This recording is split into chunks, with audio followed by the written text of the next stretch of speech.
welcome to Flavour Text, a podcast where we examine the lore, story and gameplay intersection in Arkham Horror, the card game. I'm CrabbyTerror8, and I'm joined as usual by my munificent co-host, Kevling. Hello, Kevling. Hello.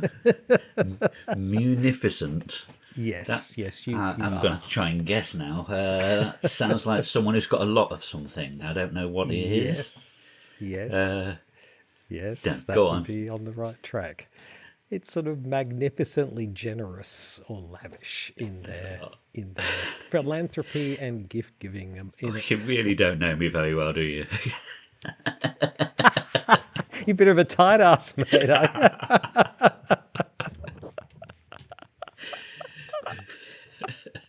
you? Gotta save all the money for board games. Come on. Yeah. How are you? I'm good, thank you. How are you? I'm pretty good. Yeah. You know, today's Australia Day, Kevling. Oh, is it? It's Happy Australia Day. today. Is that something you say to each other? No, it's not. Okay, I won't. I'll retract that statement.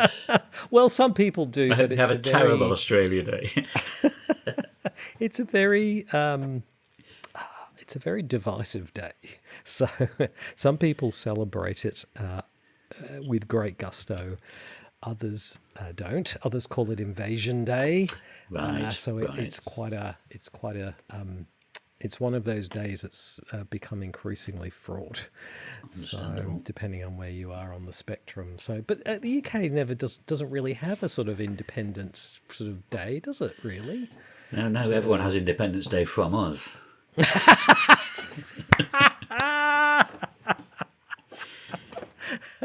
Yeah, we invaded so much of the world. Yes.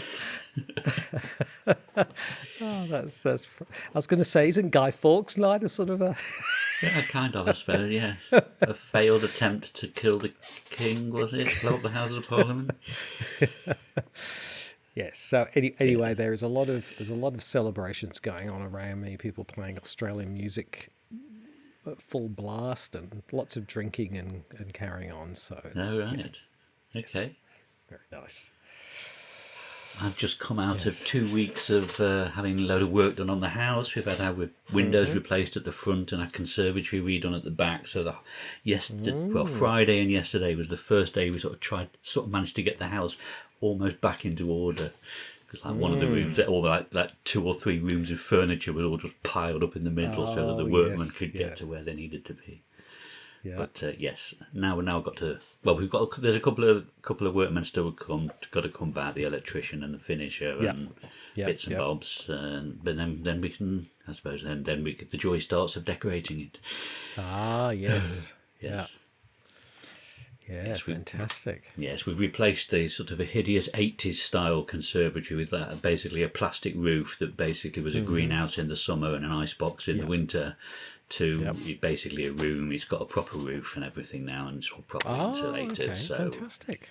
Yeah, so it becomes more usable all year round with our varying climate here. Yes. So you get to enjoy the sunshine on those 3 days of the year. That's right. Is that right?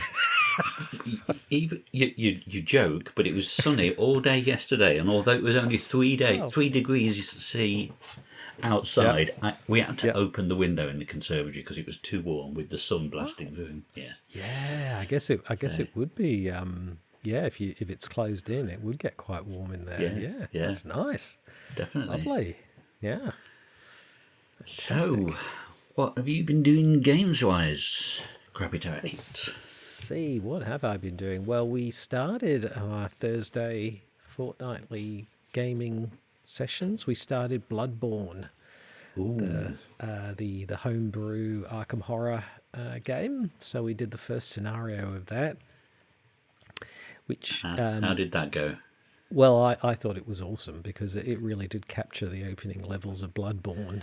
The other two You people, make it sound like you're the sole voice on that opinion. yes, I'm the fanboy. I have Bloodborne, the board game, so I brought the models along and used them sort of on the cards. We had little hunters running around, 3D models of them. Everyone's just sort of looking at you out the corner of the eye. What's he doing?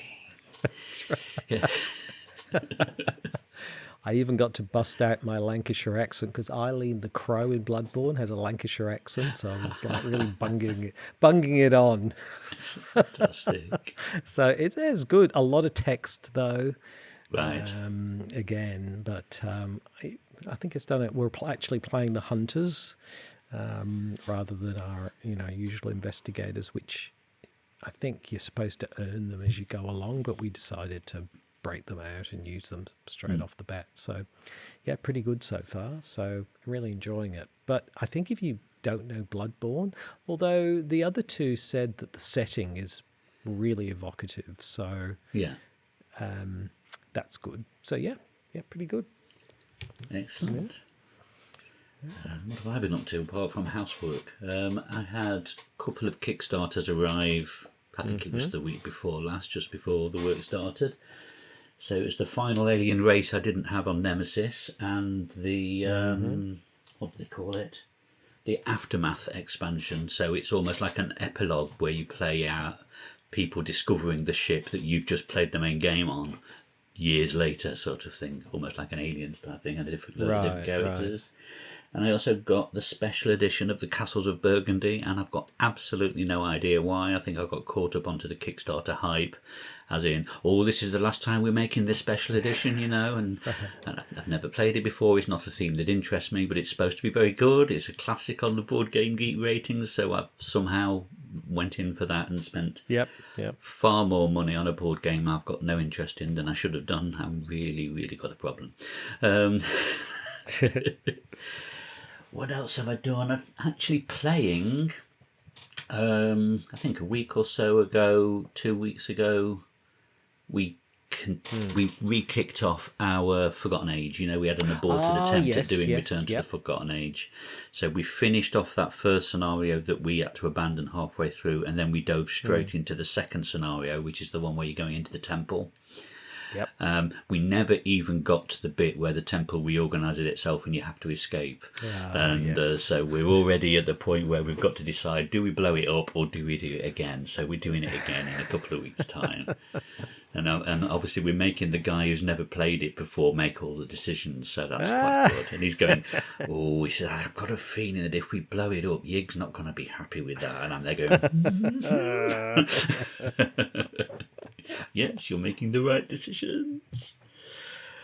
Fantastic. Yeah, tomorrow we've got our Arkham Nights event at our local game store. So we're doing the Midwinter Gala, and I've built myself... I say built myself. I've downloaded and assembled a Charlie Kane deck. I've never played Charlie Kane before, so looking forward to giving him a go.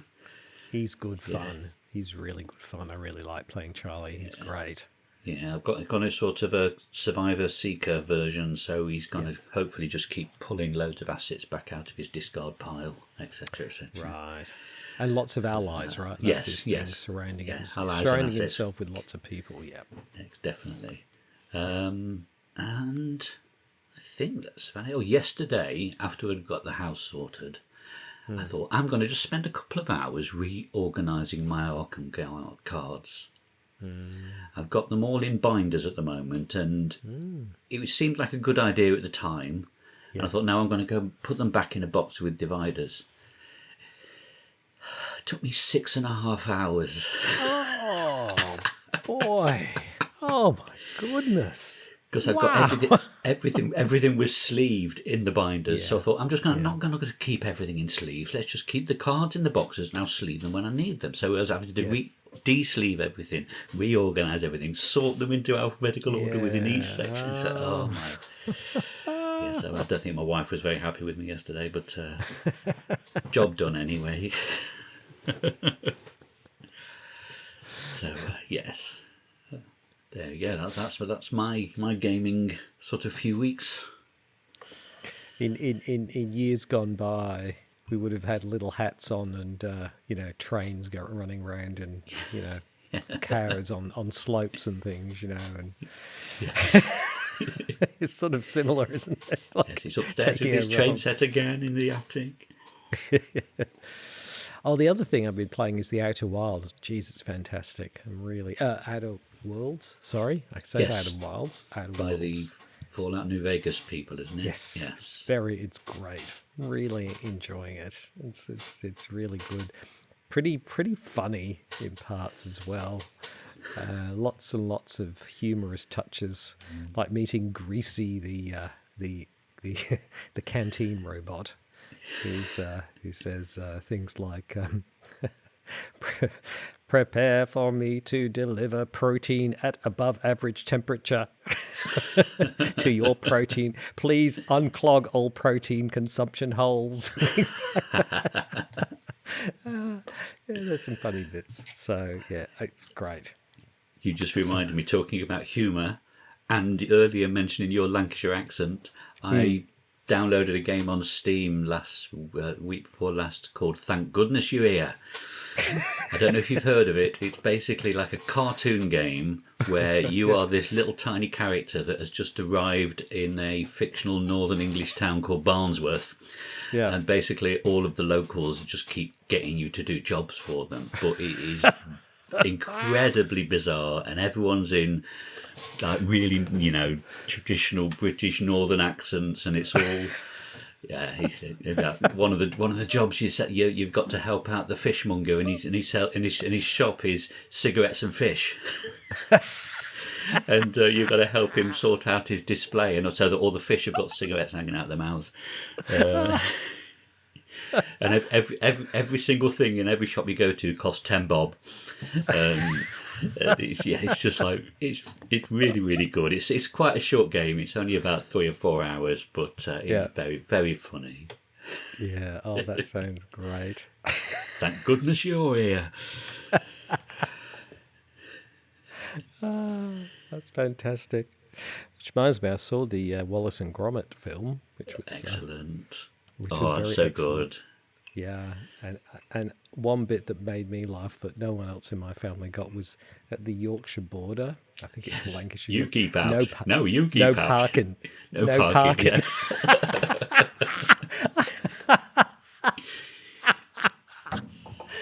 I think also another thing easily missed there as well on the Lancashire side is Lancashire border, keep out, and apparently on the other side it says Yorkshire border, no, you keep out.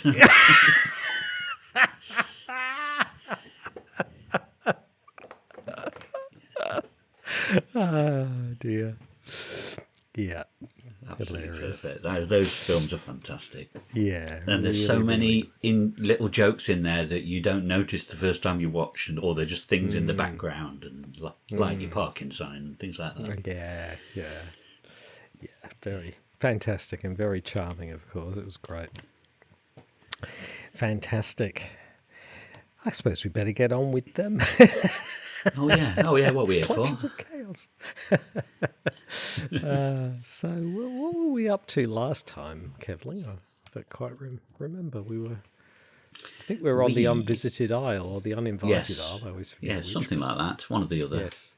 Yeah. And by the end of that, either Annette Mason was possessed by evil or Carl Sanford possessed the secrets of the universe. Right. Nothing in between. It's one or the other. We're binary point in the campaign now. So, and that's going to have a big impact on how this scenario gets set up and plays as well. Yes, big impact. They've sort of mirror each other pretty, similarly in a sense. But yes, it does make quite a difference. Yeah. Did you want to kick off the intro? Yeah, sure.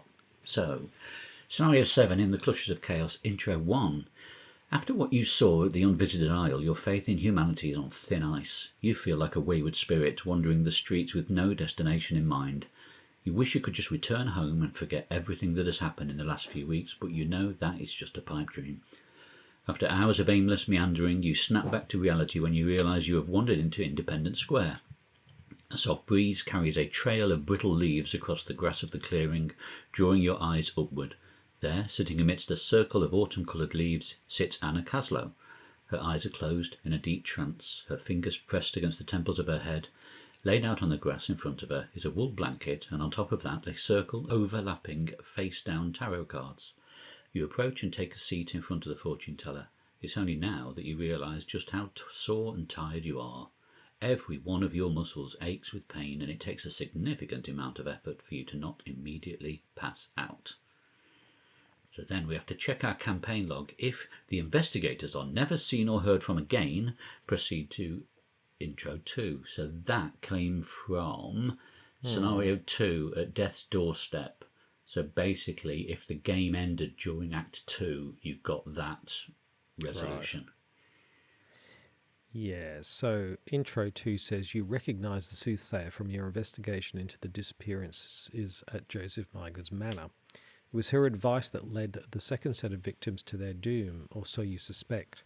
Oddly enough, she appears to recognise you as well. She runs her fingers along the circle of cards before her. I suspect the past few weeks have been quite arduous for you. Are you here for guidance? You grimace. The last time Anna read somebody's fortune, it did not end well for them. What makes you think you'll be any different?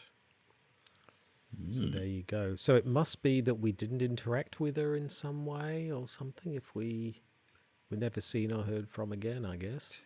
Something like that. Yeah, I think it's we probably didn't escape the house and we got dragged off into the mist or something, I think. Yes, exactly. So we never sort of interacted with her. I guess that's why they had to put that in, just to kind of, make sure it was all consistent. Yeah.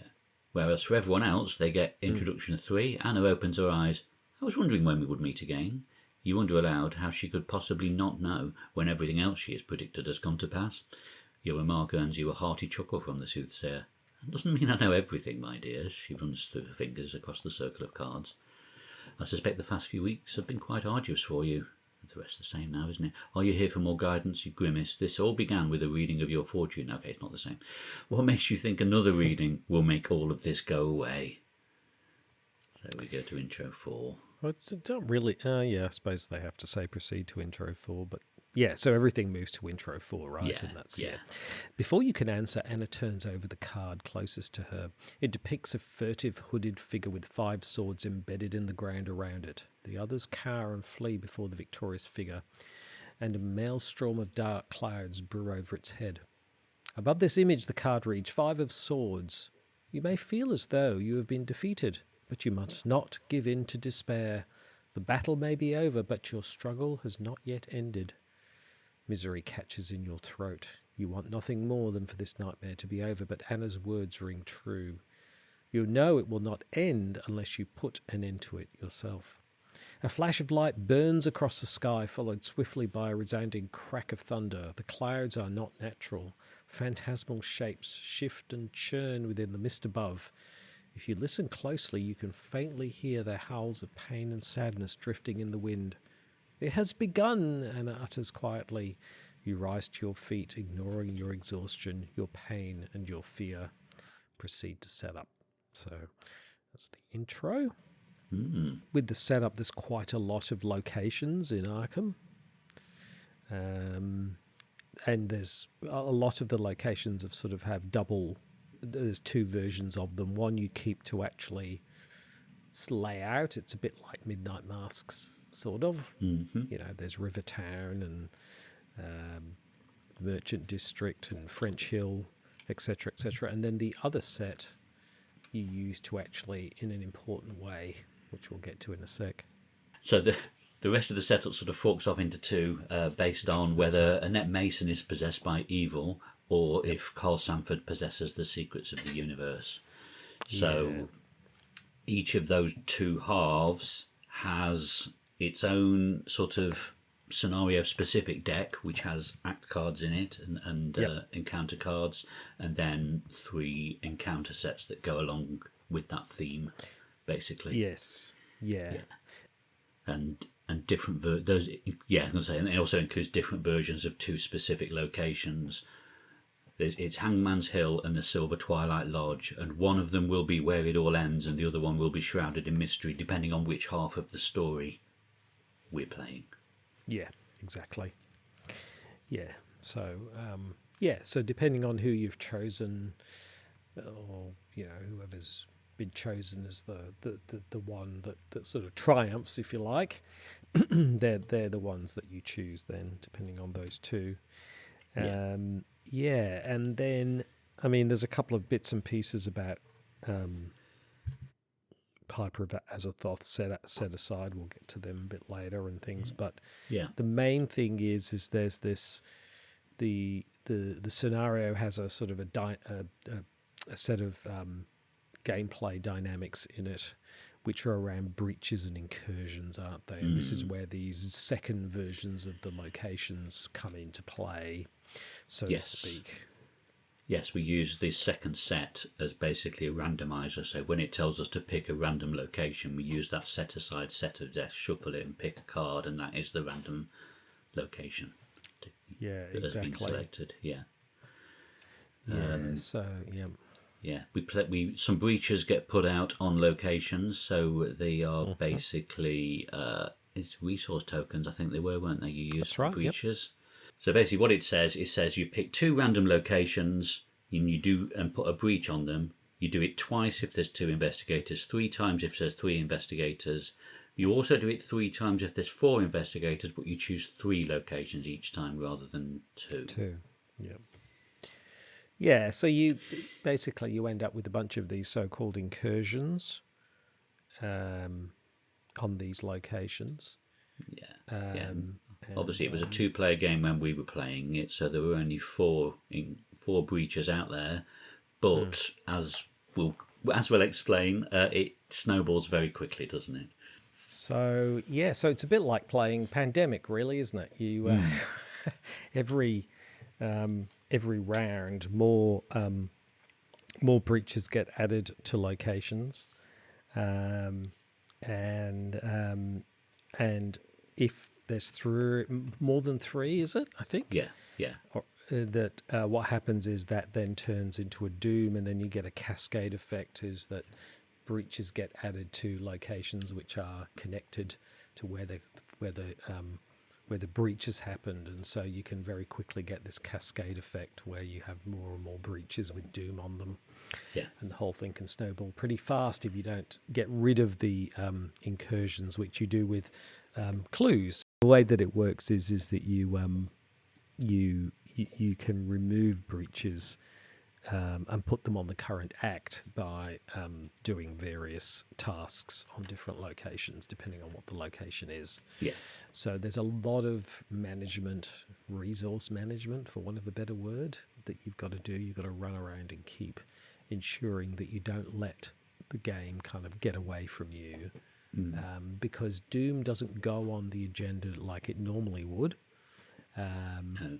So when a doom would be placed on the agenda, instead you place 1 breach on another number of different random locations equal to 1 more than the number of investigators. So if there's 3 of you playing, you would put 4 breaches out instead of putting a doom down in the mythos phase. However, if an incursion happens, then a doom is placed on that location, so you can start building doom that way. That's why you've got to stop the incursions. So it's really about managing the incursions and making sure they don't build up, and they can build up pretty easily and pretty fast. So you've got to stay on top of them, because otherwise the game will end pretty quick, as we found.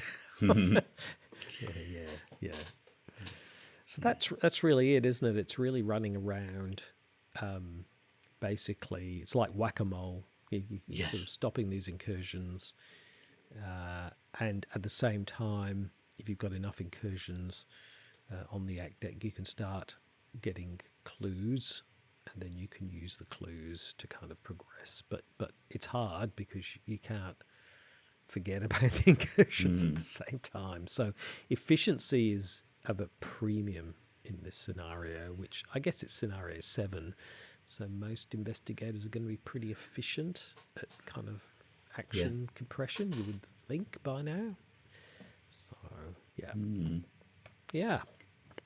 Yeah, and then the other main, we've already talked about it, but the other main difference on this scenario is it will play out in two different ways based on the two circumstances, whether it's Annette who's possessed by evil or Carl who possesses the secrets of the universe. And out of interest, I always like to have a look at the standalone setup on a campaign, because it almost sort of gives you a hint as to what's the correct route through this scenario. And this one is literally, you've got to choose Annette Mason possessed by evil or Carl Sanford possesses the secret of the universe. Yeah. So from a canon point of view, either are valid. It's not like the story's trying to guide you in one particular way. It can play out one way or the other. One way or the other, correct. Yeah. Exactly. Yes. Okay, so shall I take the agenda first?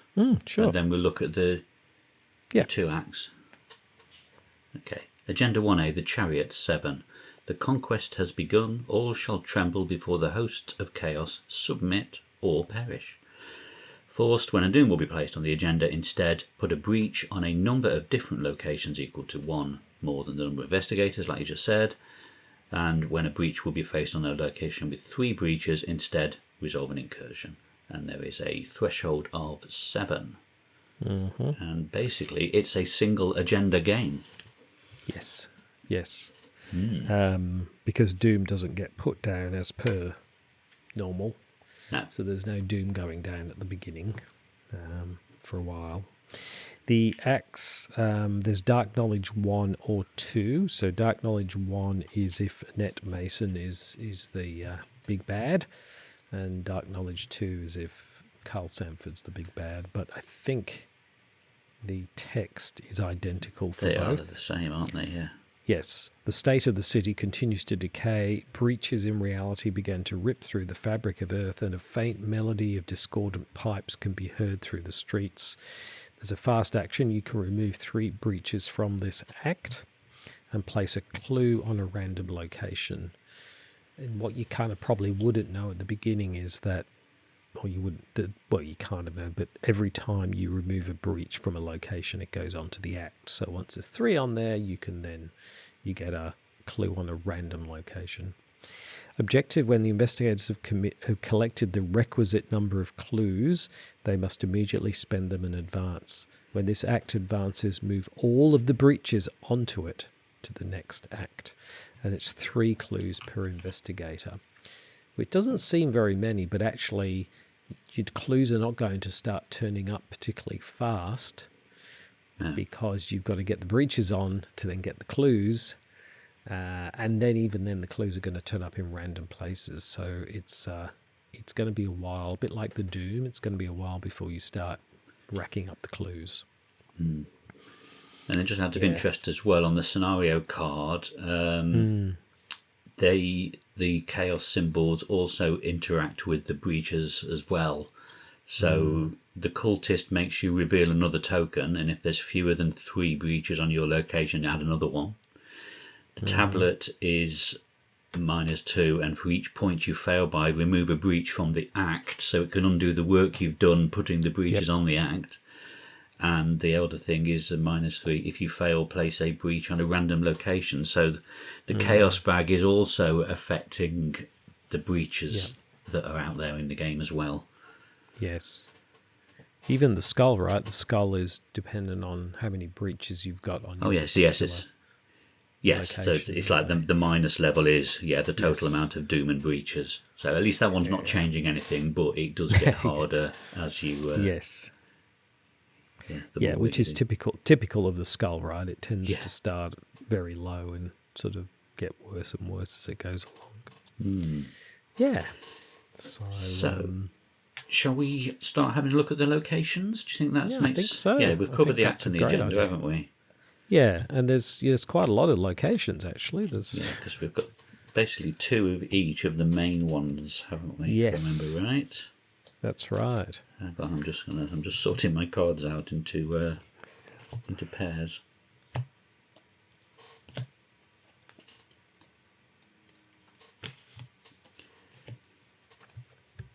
I do hope they create a scenario one day where they take all of the Arkham locations they've ever created and make it into one great big map.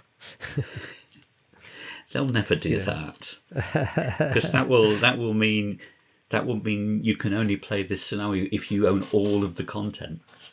Oh, that's true. That's true. They only ever insist that you own the core set, don't they?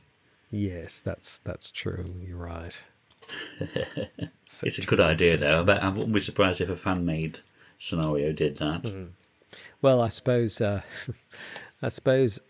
Arkham Horror, the board game, is sort of like that, isn't it? That's sort of Yes, I guess it is. Yes. Arkham. So I suppose that's a bit like that.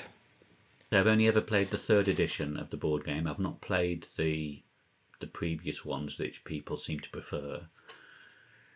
Yeah, I think the second one's quite notorious for being quite overly complicated.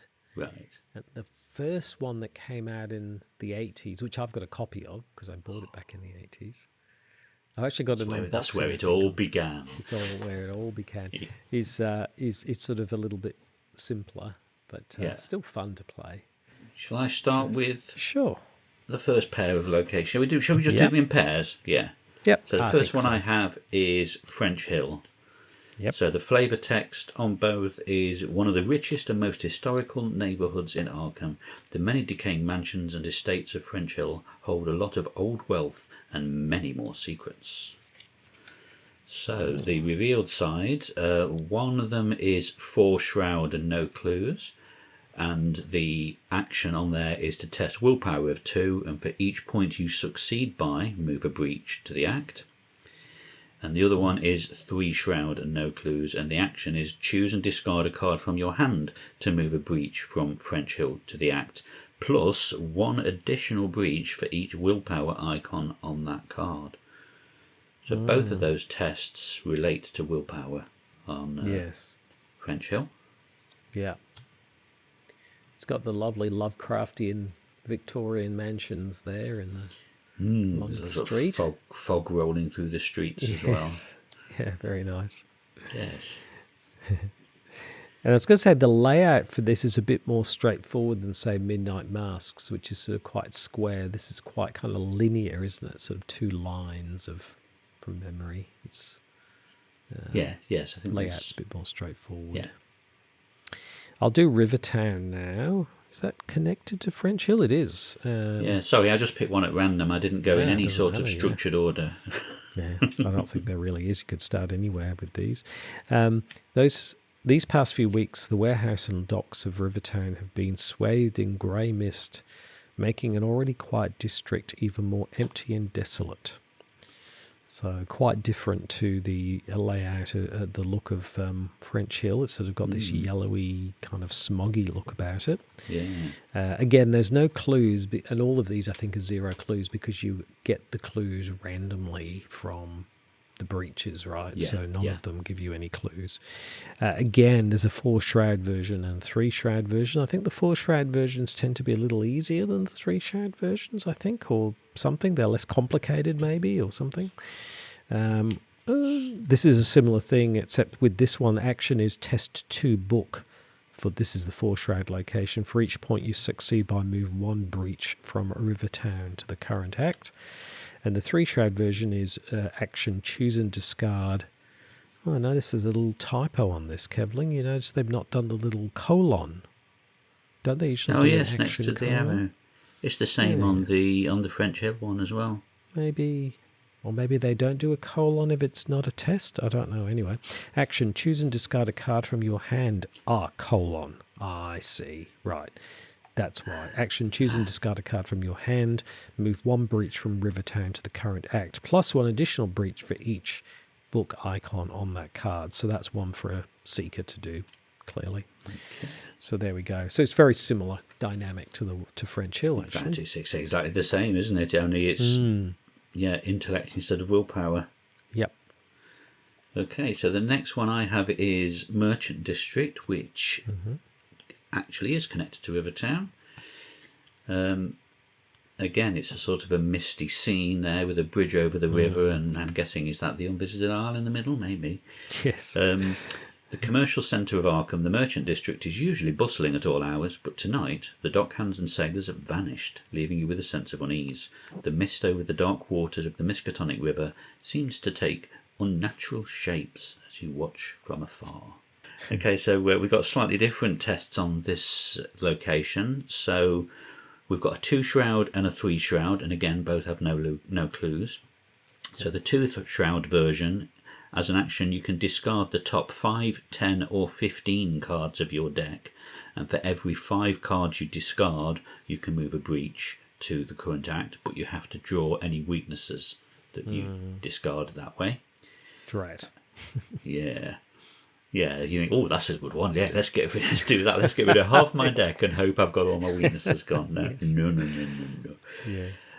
And then the 3 shroud version is a fast action, player window action to spend 2 resources to move a breach to the current act. So I suppose those 2 different types of action will suit some investigators more than others. Like, so if you're flush with cash, that second one's going to be easy, whereas if you've got one of the investigators that got quite a large deck, that might be better for you, the other action. Yeah, exactly. Yeah. It's quite good that it's a fast action with the 2 resources. Yeah, so Preston can just go wheeling in and sort them all out in one go. That's right. Exactly. So, yeah, big money, Preston. You're laughing. Yeah. Then I've got here Uptown, Billy Joel's favourite location. Yeah. And again, this is all very misty streets here. Typically a safe neighbourhood, the cobbled streets of Uptown have taken a very different mood this night. Tendrils of mist reach out from the woods that border the town, stretching over Hangman's Brook and crawling through the streets.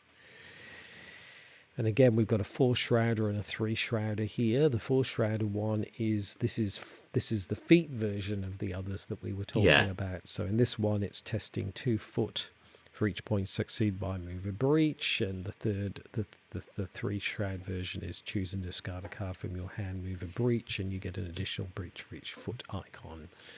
So you can see a theme here. Yeah. With that. Okay, next one I have then is South Church. So let's do the flavour text first, yes, before I dive into the card, as I was about to do. The massive Romanesque building towers over the rest of Uptown, light shining from within its stained glass windows. Father Michael has made it a point to keep the church open at all hours, and despite the strange happenings throughout the town, tonight is no different. So we have 2 versions of this one. It's a 2-shroud and a 1-shroud. I think that's the lowest ones yet, isn't it? Yeah. Okay, so as an action on the 2-shroud one, you can discard an asset you control from play to move all breaches to the current act. And there's also an action to resign. With a bit of flavour text, many fearful citizens are seated at the church's wooden pews, praying and whispering among themselves. And the 1-shroud version is you can draw the top card of the encounter deck to move all breaches to the current act. And again, the rest is the same. You've got the resign option and the same flavour text. Yeah. This would be quite a good way. You know how sometimes you've got assets like weapons that you've used all the... Yes. Used all the ammo or whatever. It's just sitting there not doing anything. It's quite a nice, way of doing that. Yeah, cool. And then we have Southside. Southside, again, looks like quite a nice neighbourhood, but very misty. And if you did know any better, you'd think Southside was a ghost town. All of the residents have retreated into their homes and locked the doors. The only light you see is coming from the Catholic Church to the south. And this has a 1-shroud and a 2-shroud version. The 2-shroud version is a fast action. Choose and discard any number of cards from your hand. For each card discarded this way, move a breach from Southside to the current act. The 1-shroud is also a fast action. Discard the top 3 cards of the encounter deck. Move 1 breach from Southside to the current act. Choose a power treachery discarded by this effect and resolve its revelation ability if able. So I suppose that's a bit of a gamble there. There may not be a power. You might not draw a power card. But so quite a challenging one, that one, because you're losing. I mean, I found that I lost cards really quick in this scenario. Yes. It's easy to end up with no cards in your hand when you're sort of discarding them to get rid of breaches all the time. So, yeah, I think we probably ended up with both of the discard cards, or yes. quite a few of the discard card ones in play, didn't we, rather than a mix? Yes. Yeah, exactly. Yeah. Okay. So, we've been going to these locations. We are resolving breaches. Have we still got the Silver incursions. Twilight Lodge and... Oh yes, they're the two that get put out dependent on the scenario, aren't they? So let's. Yes. Yeah, you're right. Yes, Let me get those out. And they are both Where It All Ends or Shrouded in Mystery, depending on which angle we're coming from. Yes, correct. So I'll take the Witcher's version. So shall I take the two locations for the Witcher's version and you do the two Twilight Lodge versions? Do it that way around, maybe? Yeah, sure. Yeah. So Hangman's Hill, Where It All Ends. As you approach Hangman's Hill, once more, a torrent of spirits ascend into the sky from the graveyard below. The spirits howl in torment as they surround the city, their cries becoming a music of its own. And that location has 2 shroud, no clues. Search the encounter deck as an action and discard pile for a witch enemy and draw it. Then move all breaches from Hangman's Hill to the current act and shuffle the encounter deck. So that is sort of... that's like your destination, isn't it? If you're on the Annette Mason side of the story, and obviously if you are doing that side of the story, the Silver Twilight Lodge remains shrouded in mystery. As you approach the manor of the lodge once more, you find it dark and empty. It seems that its members are laying low, at least for the time being.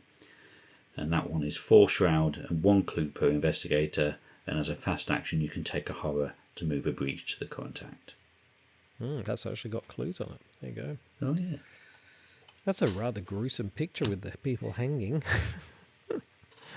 as well. Oh, I didn't notice that. Yeah. Yeah. Just leave them there. Yeah. Yeah.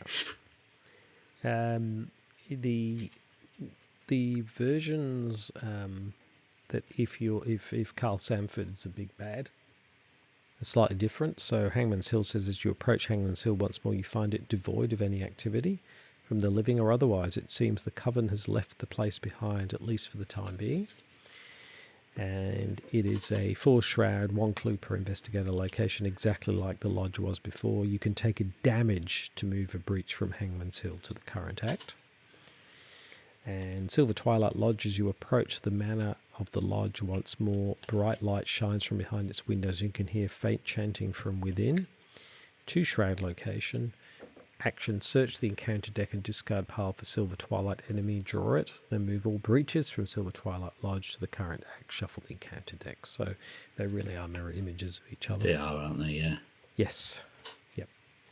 So there you go. Lots of locations and things. And because they're random, like you say, you can get kind of all kinds of combinations of those, which might kind of be more suitable or less suitable depending on who you are. Yes. At any given time. So, yeah. Okay. Yes. So, shall we progress the acts? Yes, because the agenda, if the agenda progresses, it's game over, essentially. Yes. So, yes, exactly. But you won't, I mean, in a lot of scenarios, you get through the first act relatively quickly. But in this one, it's going to be a while. Yes, because basically each time you resolve an incursion, you generate clues, don't you? And then clues go down at random. Have I got that the right way around? Yes, that's right. Yes. So when you do a thing on a card... Yes, you remove the 3 breaches from... Yeah, you do the thing at the location to move the breaches to the act. Then when there's 3 on the act, you can trigger the freebie to put 1 clue out. So you've got to do multiple breaches to get individual clues.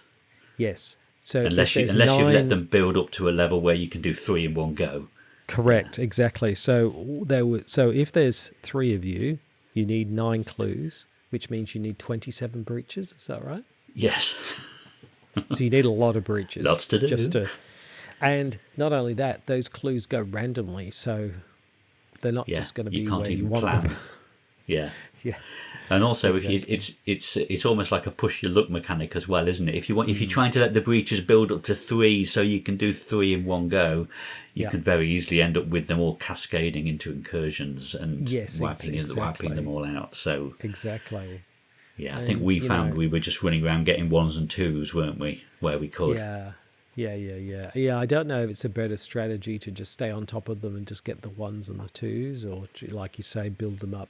I think with sort of discarding cards from your hand, though, that'd be quite difficult to sort of do it that way. And then some, though, if you take an action, you move all of them, don't you? So yes. So it's really a case of sort of working those things out. The other thing to say is, and people have called this card out, there is one card in the encounter deck called the Chaos Manifest, which we came a cropper of this card, which is a power card.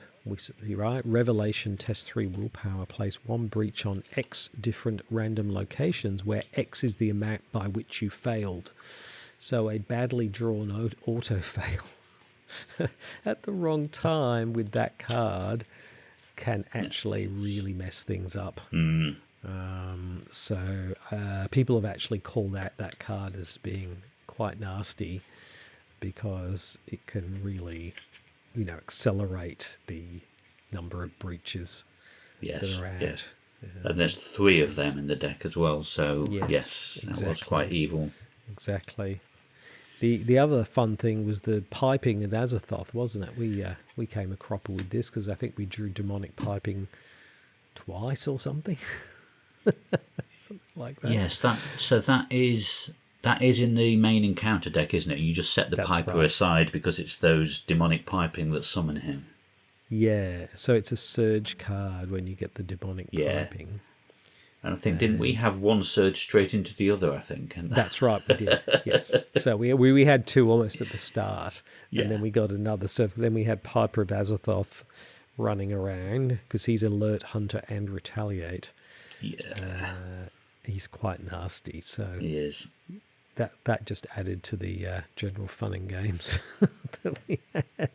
Yeah, because also he attacks everyone at his location as well, doesn't he? Not just the person he's engaged with. Correct. Yeah, he was fun, yes.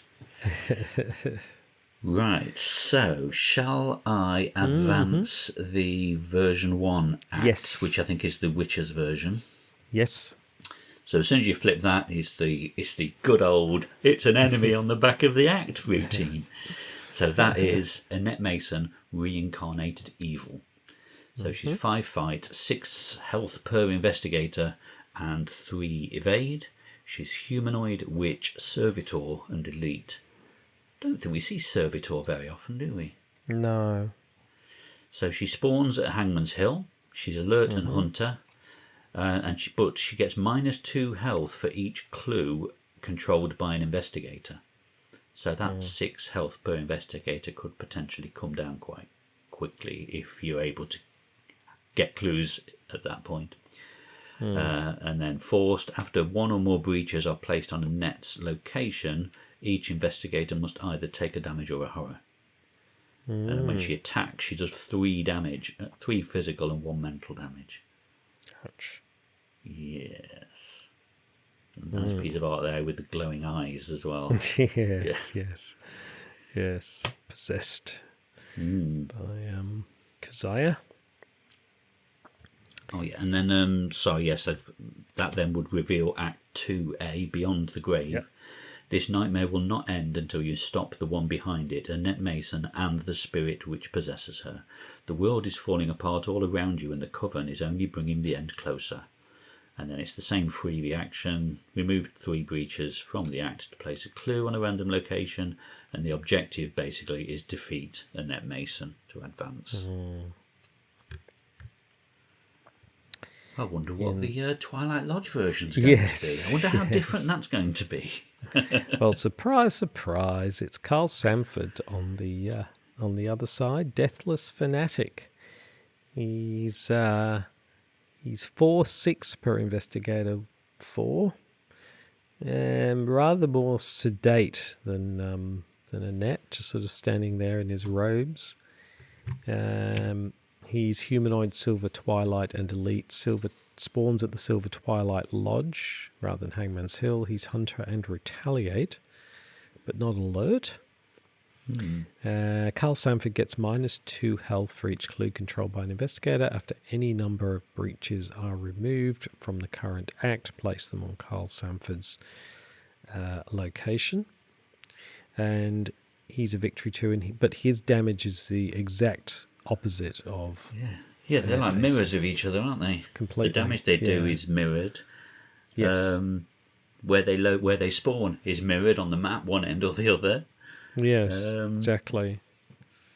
Yeah. One of them is got retaliate, the other one's got alert, so they're almost like opposites of each other. Yeah. Yeah, one does horror, one does... Yeah, Interesting. Yeah.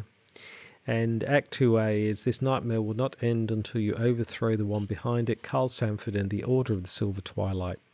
Even with the world falling apart all around you, the cult seems intent on continuing their plot to the bitter end.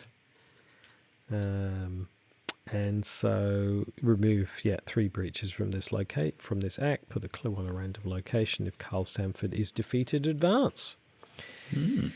So there we go. So that's basically it, isn't it? There's not much more. I say there's not much more to it. There's plenty going on there, and there's lots to do. Yes. But structure-wise, there's not a lot more to it. It's just the size of the challenge in front of you with resolving all of those ever appearing breaches. Yes, exactly. Yes, which then become incursions, which become dooms. So but it is challenging. But then again, it is scenario 7. So as I said before, everyone's going to be fairly high ranking by now. So basically, there's going to be 4 outcomes from this. Yes, we defeat Annette, we defeat Carl, yes, or the game defeats us, which gives us 2 outcomes. Correct. So shall we start with Annette then? Yes, we defeat Annette. So the reverse of Act 2A, the living and the dead. Somehow, despite all odds, you have managed to defeat the resurrected spirit which torments Annette Mason. She passes out and collapses to the ground, but the revenant inside forces her eyes open and puppeteers her body in a lurid display. Fools! The ragged, disembodied voice of Keziah declares through Annette's lips as she rises once more. You are naught but insects. I have seen the truth. I have seen the face of chaos itself, and you will soon be a part of it. Now come, join me, kneel before the black throne, and be one with the universe. You shudder as the words reach your ears. Nothing she says makes sense to you, but you can tell her intent is dark and wicked. Leave this place, you muster up the will to command. Go back to the beyond from which you were summoned and never return. Resolution 1. And the Carl Samford version of that, which is of gods and mortals. Using force and ingenuity, you have managed to defeat Carl Samford at his own game. The power he was drawing from surges painfully through him. You imbeciles, he spits. What do you think you've accomplished? We could have been immortal, don't you understand? We could have been gods. He struggles to remain on his feet, his strength waning as he loses control of his power. At what cost, you reply, taking in the sight before you.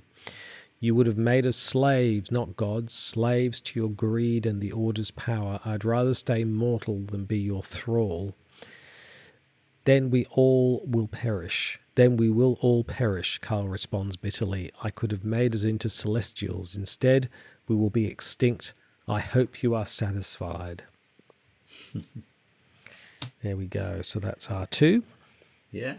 And then if the agenda was to advance, so that's 7 doom threshold. So the doom comes from all of the incursions, doesn't it? Yes, correct. So the final incantation. The stars vanish in the night sky as the maw of the void swallows the horizon. The muffled beating of maddening drums and the thin whine of otherworldly flutes drift through the emptiness. So check the campaign log. If Annette Mason is possessed by evil, you get R3, and if Carl Sanford possessed the secrets of the universe, R4. And that's it. Yeah. And that's that. Yeah. Yeah. So let's have a look at the resolutions then, shall we? Yes. Yep. Shall I do resolution 1? Okay. So that was that we defeated Annette, wasn't it? Yeah. Yes. Actually, you should do resolution 1. You've been doing the I've been doing all the witches, haven't I? Yes. Yeah, Okay. you have. Yeah. Resolution 1. The spirit cackles as she hears your words, but her laughter is soon cut short. Emerging from the trees, the remainder of Annette's coven, led by the red-haired witch Erin, surround Annette wordlessly. Erin gives you a solemn nod, her conviction showing through her stern demeanour. Understanding why they have come, you step aside and allow them to do their work. One of the witches draws a circle in the dirt around Annette, while the rest bind her with tendrils of searing energy. The revenant shrieks and wails in agony, but the witches dare not cease. Finally, as their chants rise to a crescendo, Erin pierces the sanctity of the circle with her knife, pressing firmly against the air and straining as though she were attempting to pierce solid stone. Keziah's ghost departs in a whirl of spectral mist, dissipating into thin air with a final cry. Annette's body, unsupported, collapses to the ground. "It's over," you say, placing a hand on Erin's shoulder. "No," she replies harshly, gesturing to the sky above. "The storm clouds have all disappeared, yet you count not a single star in the night sky. The borders of the horizon frame the empty void above you, a breach so enormous you had not even realized it was there. How long had it loomed over the city while you spent your time warding against lesser incursions? You ask what can be done to close a breach of such size. She clenches her jaw. I do not know, but I know who does. She kneels over Annette, raises her hand and slaps her hard across the face. Annette jerks awake, startled out of her catatonic state. "Is this what you wanted, sister?" Erin drags her to her feet, forcing her to look up at the catastrophe she has wrought. "You know it isn't," Annette replies, her voice ragged. "I only wanted us all to have some semblance of strength she possessed. I had no desire to use it in the same way she did, but the spirit took control and I could not resist." She lowers her head in resignation. "I'm sorry, sisters. I've failed us. I was not strong enough. So the investigators must choose. You've done enough harm. We'll handle this from here," and record that we continued alone. "We need your help to fix this," so we record that we asked her for assistance. "You are under arrest." That's funny. Which you can only do that if you're detective, police or agency. In your campaign log, record that we arrested her, or then teach me how to be stronger, and you can only choose that if you are sorcerer, miskatonic or scholar even. In your campaign log, record Annette taught you the spells of old. Cool. And then we gain victory X and we proceed to the interlude. I don't think we've seen that before, have we? Where you can only make a choice based on which character you're playing or which type of character you're playing. That's quite interesting. Yeah. It is interesting, yeah. Yeah, it is good, isn't it? It just seems funny to arrest her. It seems like such a insignificant thing to do. That's right. Come with me down to the station. Yeah, as if she's, shoplifted a handbag, from, from something. It's like, it's a little bit more serious than that. Resolution 2, so this is Carl Sanford's defeat. You wouldn't put it past the president of the Silver Twilight Lodge to lie about the consequences of your actions. After all, he has already deceived you more than once before. You ask him what it means when he says we will all be extinct. He grimaces and tells you to look outside. The storm clouds have all disappeared, yet you count not a single star in the night sky. The borders of the horizon frame the empty void above you, a breach so enormous that you had not even realized it was there. How long had it loomed over the city while you spent your time warding against lesser incursions? Sanford limps after you, peering up at the night sky. You ask what can be done to close the breach of such size, but before he can respond, coils of darkness emerge from the shadows, twisting into dark cloaks. In seconds, you are surrounded by the witches of Annette's coven. The High Priestess steps forward, glaring at Carl Sanford with all the intensity of hell itself. Do not trust the word of this sinister worm, she warns you. Everything he has done to further his own agenda. He would gladly hold the world hostage if it meant one last chance of power. Despite his wound, Sanford rises to his feet and bellows back at her. What hypocrisy! Do you forget that it was you and your misguided sect who started all of this? Summoning the dead and asking them for power. We would have elevated all of humanity. You sought only to elevate yourselves. Sanford turns to appeal to your judgment one last time. Don't be a fool, he says quietly. This outcome is not what the Lodge desires. Allow me to help, and together maybe we can return things to normal. Investigators must decide. You've done enough harm, we'll handle it from here. Investigators continue alone. We need your help to fix this. Right? Investigators ask Sanford for assistance. You're under arrest. Same thing. And you don't deserve to lead us. You only choose option if you are a sorcerer, Silver Twilight, or cultist traded.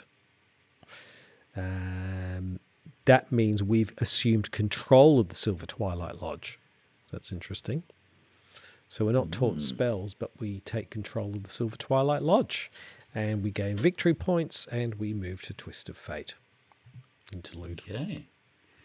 So resolution 3 then, that's if we failed and it was the Annette half of the story. Yep. So Annette stands at the centre of a circle of witches, her eyes aglow with boundless power. Above, hundreds of phantasmal shapes reach out, a web of power linking the witches and their deceased brethren. The wraiths descend, each claiming a body for themselves, manipulating it to their own ends. The witches' only show of resistance is the blood that drips from their eyes as the unwilling spell reaches its culmination. It is time, the disembodied voice of Keziah declares through Annette's lips. The primal chaos awaits. Hear us, Demon Sultan. Her voice rises into the night, and a breach greater than the sky itself opens. The borders of the horizon frame the empty void above. It reaches into infinity, beyond the confines of three-dimensional space. I have done as you commanded of me, she says to a being who is not present but can hear her every word. Now reap this world of the living and let them suffer for their mistakes. With that, the spectral figures vanish one by one, whisked away by the emptiness above. Annette and her sisters collapse to the ground unceremoniously. A thin, discordant flute warbles throughout the fabric of the world. So in your campaign log, record doom draws ever closer. And then we get our victory X and move on to the interlude. Resolution 4 is the Carl Sanford possesses the secrets of the universe, and we fail to defeat him. Carl Sanford stands at the podium of the lodge's inner sanctum, clad in silver and blue robes. Before him, his subjects kneel in subjugation, ready to receive the power promised to them and claim their rightful place in the new world that they will create. The tome Sanford reads from glows with witch light. The bonds of mortality have held us back for too long, he declares as the ceremony reaches its climax. We will break these bonds and ascend to a higher plane. Above the very building they stand in, a breach greater than the sky itself opens. The borders of the horizon frame the empty void above. It reaches into infinity, beyond the confines of three-dimensional space. Then all of the candles in the lodge's sanctum are snuffed out all at once, and the chanting ceases, followed by quiet, nervous murmuring. What's going on? Sanford demands, trying desperately to read from the tome in front of him. But it's too late. The Lodge has succeeded only in accelerating their doom. True immortality can only be achieved by those who are worthy. A thin, discordant flute warbles throughout the fabric of the world. So, hubris has brought them all down. There we go. And then we have the Twist of Fate interlude. Yes. So, shall I start that one off? So, Twist of Fate 1. You stand underneath the breach in awe of its presence. Everything the soothsayer predicted has come to pass. This is a matter of life and death, she had told you. How right she was. Beyond the cosmic ingress, the nucleus of the cosmos awaits.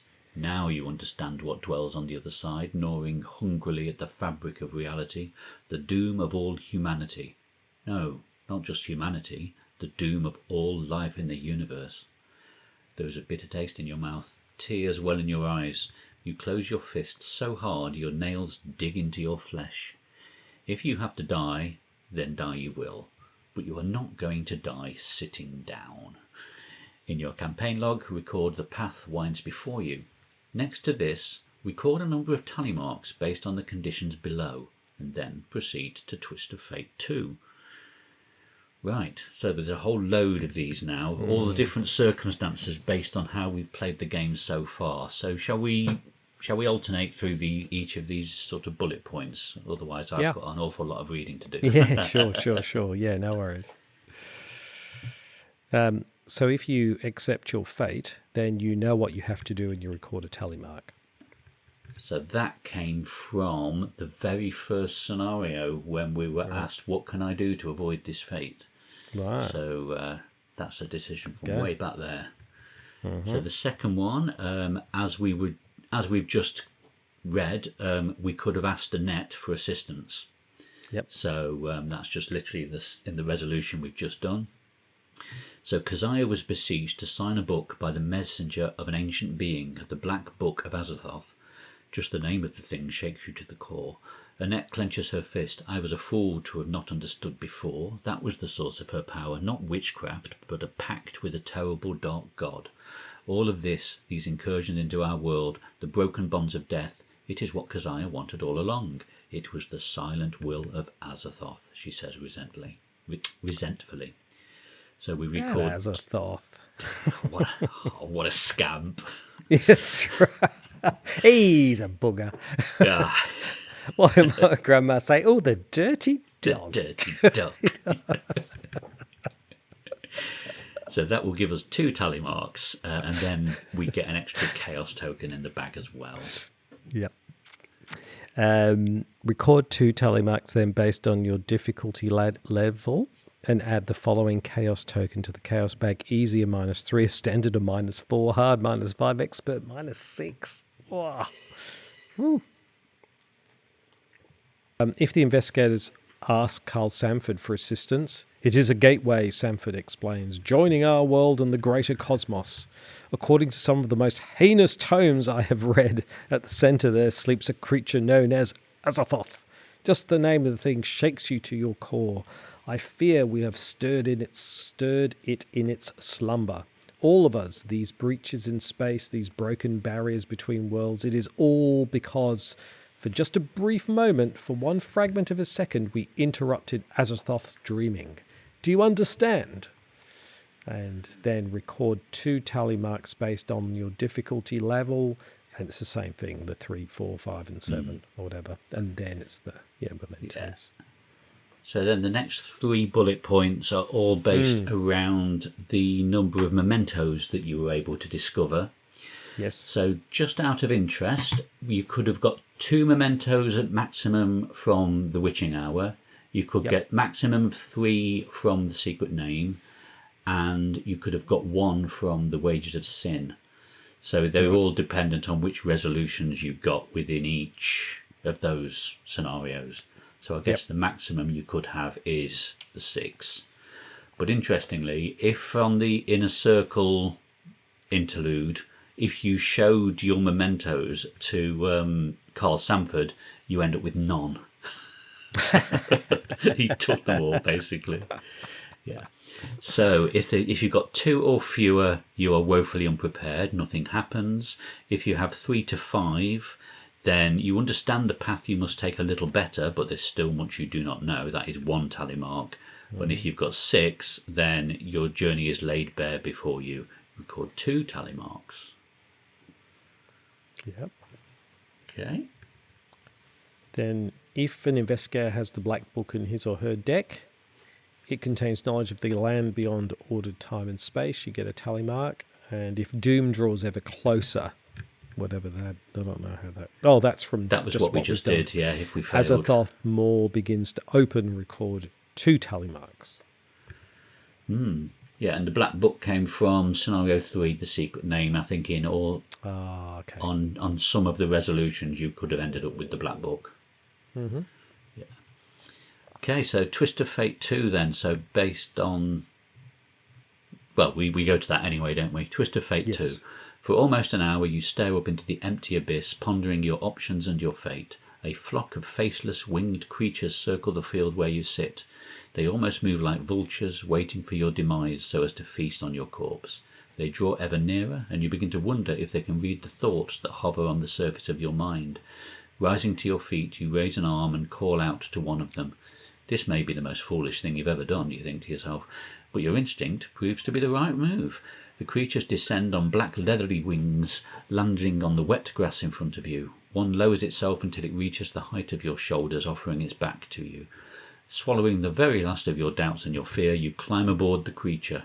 With the swift flap of its wings, it carries you off into the void beyond the limits of space, to the domain of Azathoth. Dun, dun, dun, dun, dun. Yes, so that's There that then. We move on to scenario 8 before the Black Throne next time. Yes. And we'll find out what an Azathoth is. Yeah, and what was going on with all those tally marks. Yes. Yeah, so there we go. So what do you reckon to that one then? Yeah, not bad. I think the scenarios at the second half are kind of more fun than the first half in a way. Yeah, So, yeah. Yeah, it was, I mean, it wasn't easy, but it was pretty fun doing the sort of the, pandemic kind of thing of racing around trying to stop the breaches and all that. It's nice to have a sort of almost a different type of gameplay in there and a different type of challenge rather than usual kill X, collect Y. Yeah. Yeah, exactly. So, I think hats off to them for finding a, different way of sort of doing it. I thought it's interesting that the scenarios that seem to have Arkham locations in them seem to do pretty well. Like, what was the other one in Forgotten Age, when you run around Arkham and there's like you can go to the caves or this and that, the other, there's sort of different tasks or quests you go on. Threads of Fate, is that the one you're thinking of? That's where you've got one, 3 act decks, yeah. Exactly, which is great fun. And this one's also a lot of fun. So, and it's this nice symmetry between the lodge and so up to now it's been a bit too much the lodge and not enough of the witches, whereas now it's nicely balanced between the two in a way. Yeah, I think we said on the previous episodes, didn't we, that there was no decision, there was no reason to follow the witches. It was more that you didn't want to follow the lodge. Yes, that by default meant you were following the witches. Exactly. Yeah. So so I think a pretty nice scenario to finish up on before we go on the crazy Beyond Space and Time Elder God scenario, which are always, a bit crazy. But yeah, I enjoyed it. I know some people don't like the challenge of the breaches and whatnot, but I think it's once you get your head around what you're supposed to do, it's pretty fun. Actually, it's pretty good. And I think the thing I like about it is that it requires, there's some scenarios where everybody's just sort of doing their own thing. Some people are fighting, some people are getting clues, and everyone's sort of doing their own thing. Whereas with this one, you need a bit of coordination, I think. Definitely, it's a bit more kind of, especially if you're playing the 4-player version, when you've got 3 lots of 3 breaches already out there. Correct. It could get... You've really got to be on your toes to stop all that cascading going on. Yeah, exactly. So, you can be a bit, you could be a bit unfortunate with which locations you get and where the clues land. Because theoretically, all the clues, could end up on a bad location, and they could all land there. Theoretically. I mean, on one of those high shroud locations. Yeah. Yes. But those are only small things. I think it's a pretty fun scenario all right. Definitely. Okay. There we go. So we're off to visit ours next time. Yeah. See what he's been up to. Now we've woke him up. Yes. I don't think I've ever played Beyond the Black Throne because I never got that far. So I'm looking forward to giving it a go. But I always find the final scenario is just a little bit silly, because it's very hard to create these scenarios beyond time and space where there's some elder god that you're supposedly fighting. It's all a bit gets a bit much for the constraints of the game. But you just got to take it in the spirit that it is. So definitely, yeah. So I'm looking forward to seeing what happens with Beyond the Black Throne or whatever, or Before the Black Throne. Not Beyond the Black Throne, Before the Black Throne. Yeah, we've got to get before it first before we can go beyond. Before we can go beyond it, yes.